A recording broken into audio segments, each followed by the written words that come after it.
Summer holidays வந்தாச்சு நம்ம GT Holidays வந்தாச்சு. GT Holidays, South India's #1 travel brand. மார்க்கெட்லயே கம்மி சேதாரத்துல இன்னும் 1% தள்ளுபடி கொடுப்போம். ஓகே, வைரநக கேரட்டுக்கு 5000 தள்ளுபடி கொடுப்போம். தள்ளுபடி திருவிழா. குறைந்த விலை நிறைந்த தரம். தங்கள் தேவைகள் அனைத்தும் ஒரே இடத்தில். ஜெயச்சந்திரன். நக்கீரன் நேயர்களுக்கு வணக்கம். இன்று நம்முடன் கருத்துக்களை பகிர்ந்து கொள்ள இணைந்திருக்கிறார் அண்ணா திராவிட மக்கள் முன்னேற்ற கழகத்தின் பொதுச் செயலாளர் வழக்கறிஞர் பசும்பொன் பாண்டியன் அவர்கள். வணக்கம் சார். வணக்கம். ஏற்கனவே தமிழ்நாடு கேட்ட நிதியை கொடுக்கல அப்படின்னு ஒரு குற்றச்சாட்டு இருக்குது ஒன்றிய அரசு மேலே, தமிழ்நாடு அரசு வைக்கிற குற்றச்சாட்டு.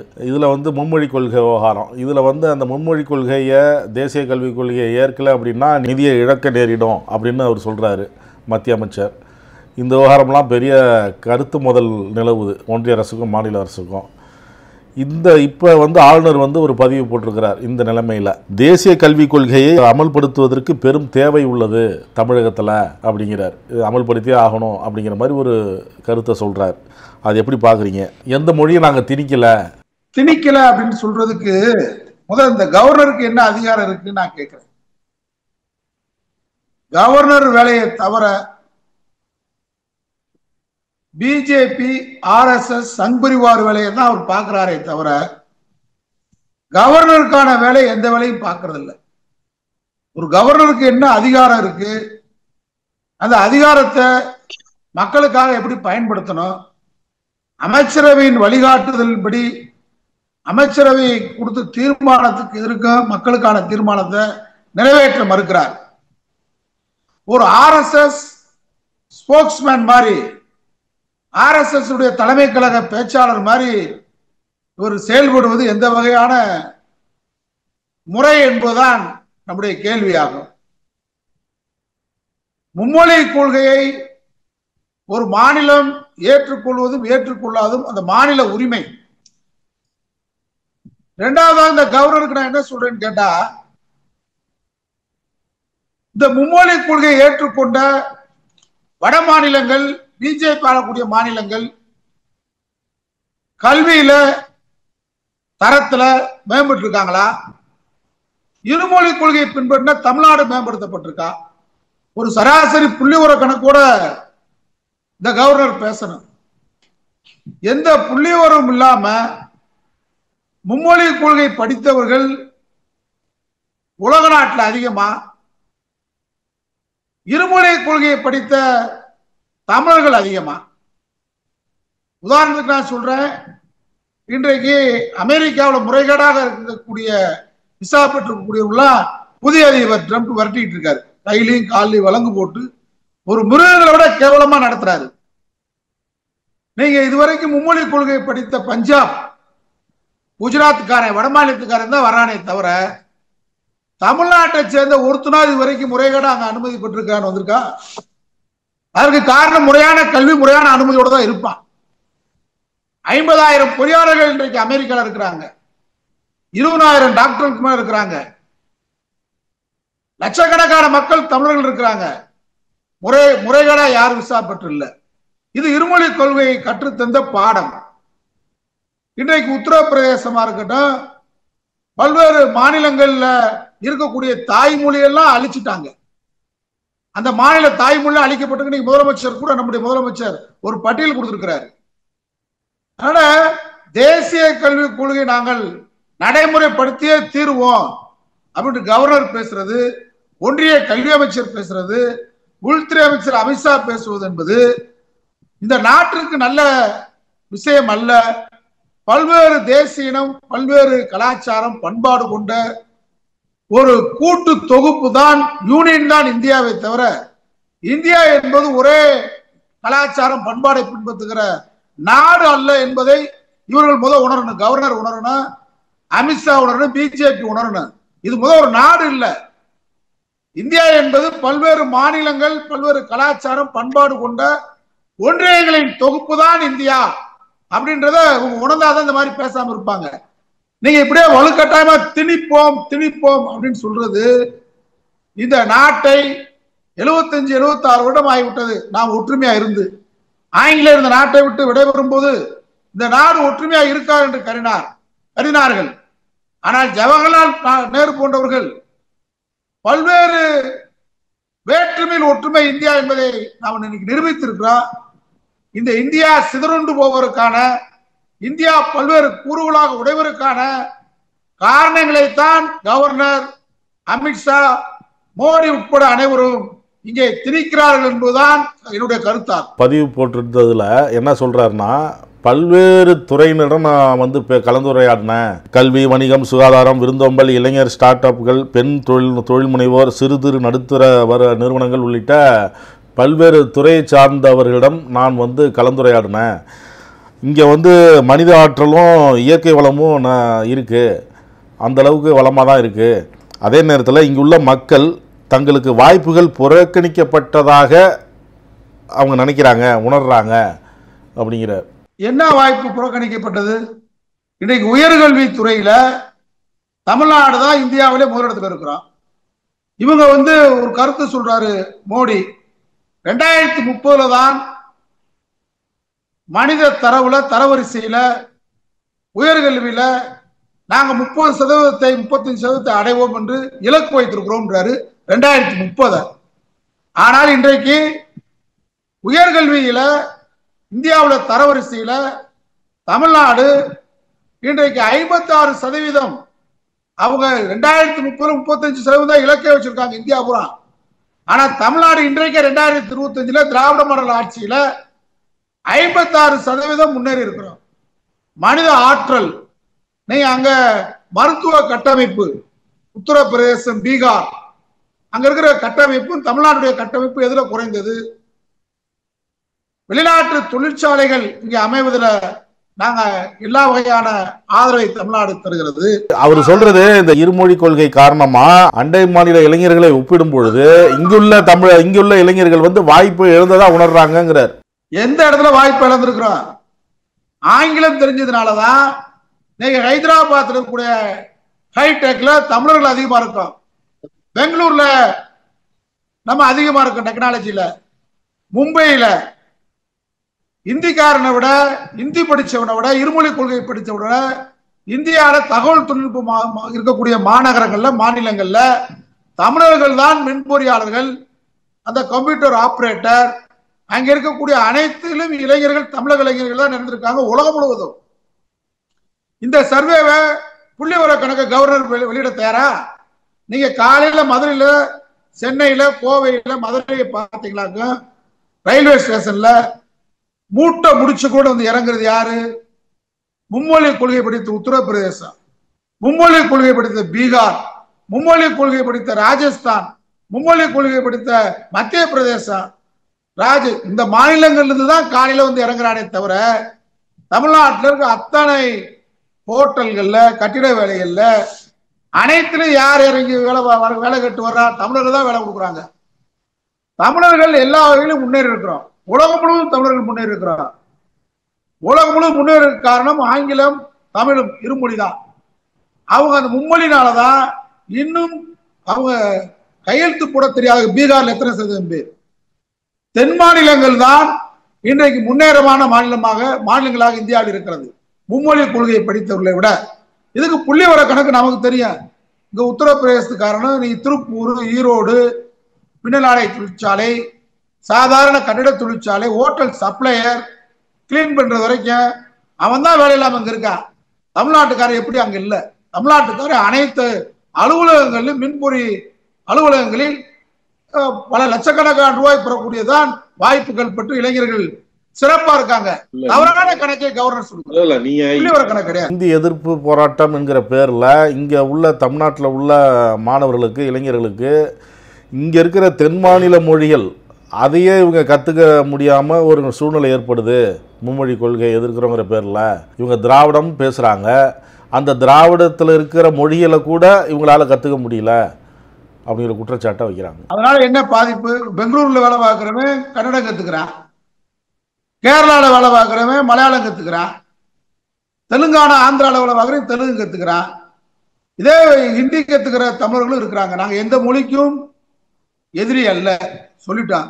அவன் தேவை கருதி அவன் மொழியை கத்துக்கிறான், அது ஒன்றும் தடுக்க போறது இல்லை. இங்கே இந்தி பிரச்சார சபா இருக்கு, நாங்க இந்தி மொழிக்கு எதிர்ப்புனா இந்தி பிரச்சார சபை எப்படி விடுவோம்? அதனால இது தவறான கணக்கு. இப்ப பெங்களூர்ல தமிழர்கள் 20 லட்சத்துக்கு மேற்பட்டோர் தமிழர் வாழ்றாங்க. அவங்க அந்த தேவைக்கு ஏற்ப கன்னடம் படிச்சுக்கிறாங்க, தப்பு இல்லையே. அவன் தேவை கருதி எந்த மொழியும் படிச்சுக்க, யாருக்கு எந்த வாய்ப்பு இழக்கப்படலை. அவன் அந்த மாநிலத்துக்கு போய் படிச்சுக்கிறான். வடக்க எங்க ஊரு எல்லாம் பார்த்தா தமிழ்நாட்டுல மதுரையில உசிலம்பட்டி போல முறுக்கு போற தொழிற்சாலைக்கு போறான், மராட்டியத்துக்கு போறான், மணிப்பூர்ல இருக்கா, ராஜஸ்தான்ல இருக்கான். அவன் அங்க போய் ஹிந்தி கத்துக்கிட்டான். அவனுக்கு தமிழே கையெழுத்து போட தெரியாது, ஹிந்தி பேச கத்துக்கிட்டான்.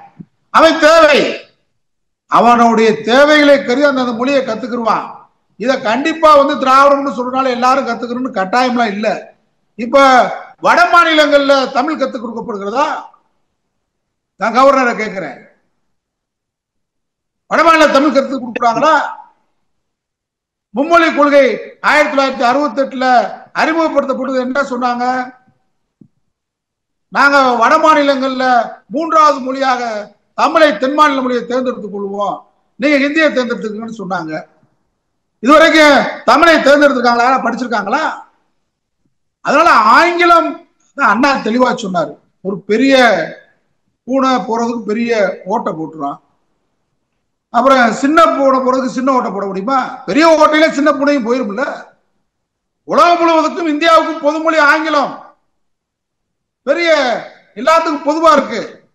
அப்புறம் தமிழ்நாட்டுக்கு தனியா இந்தி எதுக்கு? இந்தினால எங்களுக்கு எந்த விதமான இளைஞர்களுக்கோ தமிழ்நாட்டு மக்களுக்கோ எந்த விதமான பாதிப்பு கிடையாது. அவன் தான் இங்க வேலைக்கு வந்திருக்கான், அவன் தான் இங்க வேலை கேட்டு வரான், தமிழன் தான் வேலை கொடுக்குறான். தமிழகத்துல தமிழர்களுக்கு சுதந்திரம் இல்லை, மாணவர்களுக்கு தான் என்ன படிக்கணும் அப்படிங்கிற சுதந்திரம் இல்லை அப்படிங்கிறார். முழுமையான சுதந்திரம் தமிழ்நாட்டில் இருக்கு.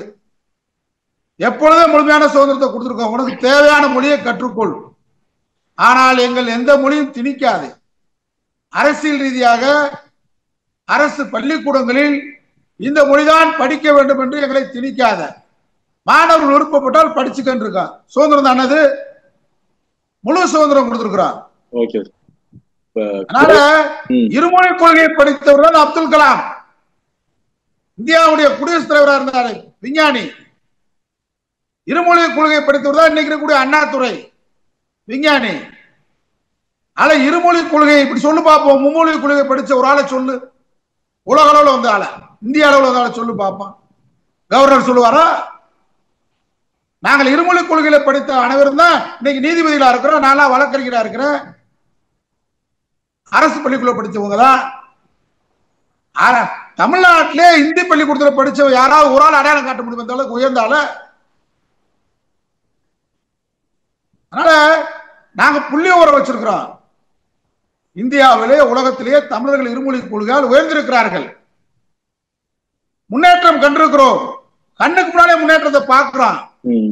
கண்ணுக்கு முன்னாடியே மும்மொழி கொள்கையை படித்து அவர்கள் இங்கே பீடா விற்கிறதுக்கும் பானிபூரி விற்கிறதுக்கு வந்திருக்கான் மும்மொழி கொள்கை படிச்சவன்.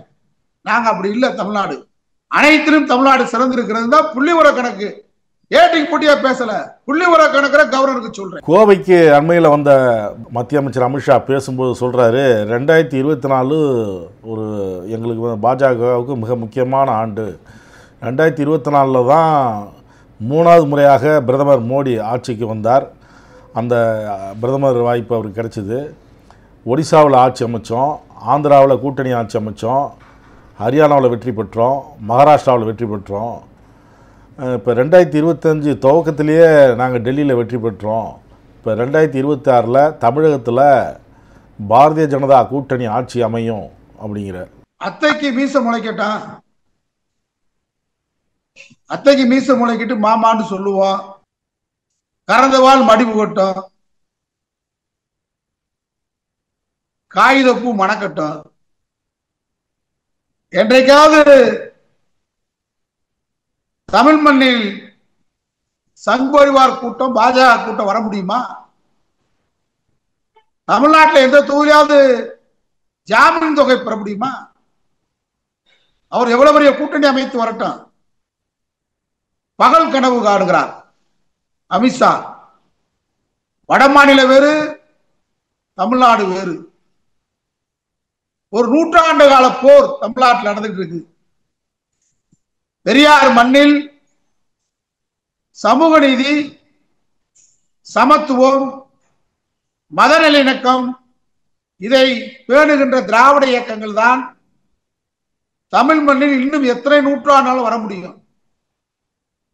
நீங்க 67 காங்கிரஸ் வீழ்ந்ததற்கு காரணம் இந்தி திணிப்பு தான். கரடுமுரடான முறையில அன்றைக்கு காங்கிரஸ் நடந்து கொண்டது. தமிழன் உலகத்திலேயே மொழிக்காக தீக்குளித்தவன் தமிழன். தமிழை தன் உயிராக நேசிப்பவன் தமிழன்.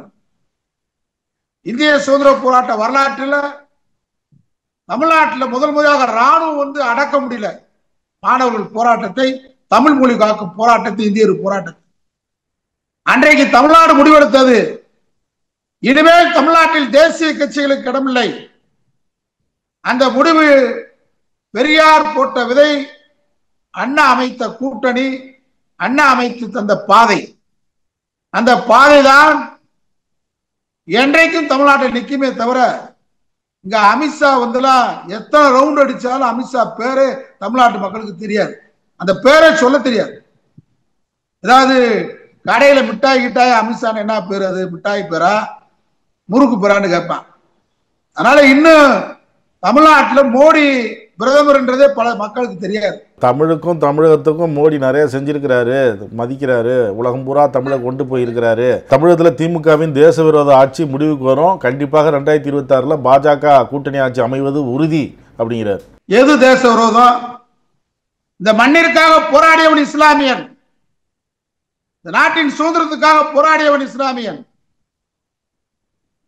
தூக்குக்கையை முத்தமிட்டவன் இஸ்லாமியன், இந்த தேசிய கொடியை நமக்கு அளித்தது ஒரு இஸ்லாமிய பெண், இந்த கதராடியை காந்தி ஆட்டம் கொடுத்தது ஒரு இஸ்லாமிய பெண், பாதுஷா ஆங்கில ஏகாதிபத்தியத்தை எதிர்த்து போரிட்டவன். இந்த மண்ணை சேர்ந்த மைந்தர்கள் இஸ்லாமியர்கள். அவர்களை நீ ஆட்டுக்கறி தான் சாப்பிடணும், மாட்டுக்கறி தின்னக்கூடாது, இந்த உடையில் தான் ஹிஜாப் அணியக்கூடாது, உடைய தொழுகைக்கு நீ செல்லக்கூடாது, பாபர் மசூதி இடிப்போம், திருப்புறம் கொண்ட மலைக்கு நீ மேல போகக்கூடாது, அவன் உணவை தடுக்கிறாய், அவனுக்கு கொடுத்த சிறப்பு அதிகாரம் 370 ரத்து செய்கிறாய், ஆயிரக்கணக்கான திரட்டி ரத்தத்தால் உருவாக்கப்பட்டதான் ராமர் கோயில். இது தேச விரோதமா? இங்கே சிறுபான்மை மக்களை பாதுகாத்து அவர்களுக்கு உள்ளொதுக்கீடு கொடுக்கிற திராவிட மாடல் அரசு தேச விரோத அரசா? யார் தேச விரோதம்? என் தமிழ் மொழியை படிக்க கூடாது, இந்திதான் படிக்க வேண்டும், நீ இந்தி படித்தால்தான் உனக்கு நான் வரி தருவேன், உன் வரி பணத்தை உனக்கு நான் கொடுப்பேன், இல்லாட்டி உனக்கு கொடுக்க மாட்டேன் என்று ஆண்டான் அடிமைத்தனமாக சர்வதிகாரமாக பாசிஸ்டாக பேசுகிற அமித்ஷா கூட்டம் தேச விரோதமா? சமத்துவம் சமூக நீதியை பின்பற்றுகிற திராவிட மாடல் அரசு தேச விரோதமா? இந்தியாவிலேயே நீங்கள் பாசிஸ்டுகள், நீங்கள் மதத்தின் பெயரால் கடவுளின் பெயரால் மக்களை பிளவுபடுத்துகிற தேச விரோத சக்தி என்றுதான் தமிழ்நாடு உங்களை நிராகரித்திருக்கிறது. 100க்கு 100 40 நாடாளுமன்ற தொகுதியிலையும் நீங்கள் தோல்வியடைந்திருக்கிறீர்கள். புரிந்து கொள்ள வேண்டாமா? தேச விரோதி யார்? மணிப்பூரிலே 2 பெண்களை நிர்வாணமாக அழைத்து ஊர்வலகமாக வந்து பாலியல் படுகொலை இன்று வரை தொடர்கிறது. தேசத்துல மணிப்பூர் இருக்கா இல்லையா? இதுவரை பிரதமர் மணிப்பூருக்கு ஏன் செல்லவில்லை? பிரதமர் முதலமைச்சராக குஜராத்தில் இருந்த போதான இஸ்லாமிய பெண்களை தேடி தேடி கற்பழிச்சீங்க. கோத்ரா ரயில் நிலைய சம்பவத்துக்கு பின்னாடி ரத்த வாடையில் தானே குஜராத்தில் இருந்தீங்க. தேச விரோதம் இல்லையா? இந்த மக்களுக்காக என்ன செஞ்சிருக்கீங்க? 11 ஆண்டு காலம் தமிழ்நாட்டுக்கு மோடி அரசு ஒரு 100 பேர் வேலை பார்க்கக்கூடிய தொழிற்சாலையை கொண்டு வந்திருக்கா? நான் அமித்ஷாவை கேட்கிறேன். ராமேஸ்வரம் மீனவர்கள், நாகப்பட்டினம் மீனவர்கள் தினசரி சுடப்படுகிறானே. பிஜேபி ஆட்சிக்கு வந்தால் ஒரு மீனவனை கூட சுடாமல் நாங்கள் பாதுகாப்போம் சொன்னீங்களே, தினசரி சுடப்படுகிறானே. செத்த மொழி சமஸ்கிருதத்துக்கு நீங்கள் ஒதுக்கிய தொகை எவ்வளவு? நாட்டில் 18,000 பேர் கூட பேசாத மொழி 1488 கோடி. என் செம்மொழி தமிழுக்கு வெறும் 74 கோடி. எது தேச விரோதம்? அல்ல, தேச விரோதத்தை பத்தி, தேச விரோதத்தின் மொத்த குத்தகைதாரர் அமித்ஷா. உள்துறை அமைச்சரா இருக்கலாம், பல சட்டவிரோத காரியங்களில் ஈடுபட்டு RSS பயங்கரவாத அமைப்பில் இருந்தவர் அமித்ஷா. அவர் தேச விரோதத்தை பத்தி பேசுறதுக்கு எந்த அளவு எல்முனையிலும் தகுதி இல்லை. திராவிட மாடல் அரசு 2026 மிகப்பெரிய வெற்றி 200 சொல்லியிருக்காரு நம்முடைய தளபதி ஸ்டாலின். என்னுடைய கருத்து, இன்றைக்கு இந்தி மொழி திணிப்பு தொடர்ச்சியாக தமிழர்களை இரண்டாந்தர குடிமக்களாக்குவதற்காக வஞ்சிக்கின்ற மோடி அரசுக்கு மீண்டும் பாடம் புகட்டுவதற்கு 2026 திமுக அரசு 200க்கும் மேற்பட்ட தொகுதியில் வெற்றி பெறும் என்பதுதான் யதார்த்தமான உண்மை.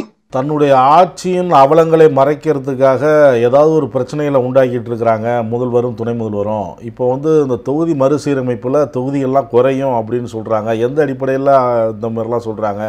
ஆனால் மோடி உறுதியாக சொல்கிறாரு, தமிழகத்தில் ஒரு தொகுதி கூட குறையாதுன்னு அப்படின்னு பேசியிருக்கிறார். அதாவது அமித்ஷா கூட கோயம்புத்தூர்ல என்ன விளக்கம் கொடுத்துருக்காருன்னா, விகிதாச்சார அடிப்படையில் நாங்க தொகுதியை குறைப்போம் சொல்றாரு. என்ன விகிதாச்சாரம்? அங்கதான் பொருள் மயக்கம், பாஜகவின் பொருள் மயக்கம். 1971 நடந்த மக்கள் தொகை அடிப்படையில தான் இன்றைக்கு வரைக்கும் தொகுதிகள் தொடர்ந்து நீடிக்கப்பட்டு 25 ஆண்டுகள் நீடிக்கப்பட்டு திரும்ப வாஜ்பாய் காலத்தில் நீடிக்கப்பட்டு இன்றைக்கு வரைக்கும் அந்த அடிப்படை தான் நடக்கிறது. ஆனால் இப்ப நாங்க மக்கள் தொகையின் அடிப்படையில தான் விகிதாச்சார அடிப்படை, மக்கள் தொகை அடிப்படையா எந்த அடிப்படையில் என்னுடைய கேள்விக்கு இதுவரைக்கும் அமித்ஷா பதில் சொல்லியிருக்காரா? நம்முடைய துணை பொதுச் செயலாளர், திராவிட முன்னேற்ற கழகத்துடைய துணை பொதுச் செயலாளர், நாடாளுமன்ற உறுப்பினர் முன்னாள் அமைச்சர் ராஜா கேட்டிருக்காரு. இது பொருள் மயக்கம். திட்டமிட்டு குடும்ப கட்டுப்பாடை இந்தியாவிலேயே தென் மாநிலங்கள் தான் பின்பற்றிருக்கோம். ஆனா அதுக்கு பரிசு தொகுதிகளை குறைப்பதுதான் அவங்க திட்டம். ஆனா பேருக்கு அவங்க சொல்ற என்னைக்காவது சொல்லும் செயலும் ஒன்னா இருந்திருக்கா? சொல்லும் செயலும் ஒன்னா இல்லாத கட்சி தான் பாஜக. அதனால அமித்ஷா பேச்சு உண்மைக்கு மாறான கருத்து என்பதுதான் என்னுடைய கருத்தா. எந்த அடிப்படையில சொல்றாங்க? அடிப்படை ஆதாரம் இல்லாம சொல்றாங்கிறாரு. இப்ப அவங்க டெல்லியில அவங்க பேசிக்கிட்ட அடிப்படையில விகிதாச்சார அடிப்படையில தான் அமித்ஷாவே சொல்றாரு, விகிதாச்சார அடிப்படையில தொகுதியை குறைப்போம்ன்றார்ல. இல்ல, இங்க குறையாதுங்கிறாரு. அதே விகிதாச்சார அடிப்படையில எடுக்கும்போது இங்க குறையாது, தமிழகத்துல ஒரு தொகுதி கூட குறையாது, மோடி உறுதியாக சொல்லியிருக்கிறார் அப்படிங்கிறாரு. என்ன அசூரன்ஸ் கொடுக்கிறாரு? ஜவஹர்லால் நேரு இந்தி பேசாத மாநில மக்கள் விரும்புகின்ற வரை நாங்கள் இந்தியை திணிக்க மாட்டோம் சொன்னாரு. அதை சட்டமாக்குன்னு அன்னைக்கே சொன்னோம். இன்னைக்கு தொடர்ந்து திணிச்சுட்டு தான் இருக்காங்க. காங்கிரஸ் இருந்தாலும் பிஜேபி இருந்தாலும் டெல்லியில யார் வந்தாலும் ஒன்றிய அரசு மறைமுகமாகவோ நேரடியாகவோ திணித்துட்டு இருக்கு. அந்த வாக்குறுதியை நம்ம சட்டமாக்கி இருந்தா அது மாதிரி இப்ப உள்துறை அமைச்சர் சொல்றாரு குறையாதுன்னு சொல்றாரு. அவர் சொல்றதுக்கு ஒரு அடிப்படை வேணும், உட்கார்ந்துட வேணும்ல. இப்ப நமக்கு விகிதாச்சார அடிப்படைன்னு சொல்றாரு. அது விகிதாச்சாரம் என்ன விகிதாச்சாரம்? அது குழப்பம் வேணும்ல. மோடி உறுதியளிச்சிருக்கிறார் அப்படிங்கிற வார்த்தையை சொல்றாரு. மோடி அவருக்கு உறுதியளிச்சிருக்காரு. நாட்டு மக்களுக்கு உறுதி சொல்வாரா? மோடி தமிழ்நாட்டு மக்களுக்கு வாக்குறுதி கொடுப்பாரா? மோடி வாக்குறுதி எல்லாம் வெறும் எழுதி வச்சுக்க, சீனி சக்கரை சித்தப்பா எழுதி வாங்கி நக்கப்பான்னு சூழ்ச்சியாவது பணம் கொண்டு வரேனாரு. ஒரு மீனவர் கூட சுட மாட்டாங்க, நான் பாத்துக்கிறேன் ராமேஸ்வரம் மீனவர் சொன்னாரு. எந்த வாக்குறுதியை மோடி நிறைவேற்றிருக்கிறார்? பொய் வாக்குறுதிகள், நம்பகத்தகுந்த இல்லாத கட்சி பாஜக. அதனால அமித்ஷாவுடைய கருத்து சந்தர்ப்பாத கருத்து, மக்களை ஏமாற்றுகின்ற கருத்து, மக்களை திசை திருப்புகிற கருத்தாகும். கருத்துக்களை பகிர்ந்து கொண்டதற்கு நன்றி சார். நன்றி. நக்கீரன் டிவிக்கு சப்ஸ்கிரைப் செய்யுங்கள். உங்கள் ஆதரவே எங்கள் பலம். ஆசிரியர்களுக்கு நண்பனாகவும் மாணவர்களுக்கு ஆசானாகவும் திகழும் தேர்வு வழிகாட்டி. ஒவ்வொரு பாடத்திற்கும் அனுபவமிக்க ஆசிரியர்களின் துல்லியமான தெளிவான விடைகள். CNC இருக்கு, தேர்வு பயம் எதற்கு? இது தீரன் பப்ளிஷிங் ஹவுஸ் விற்பனை வெளியீடு.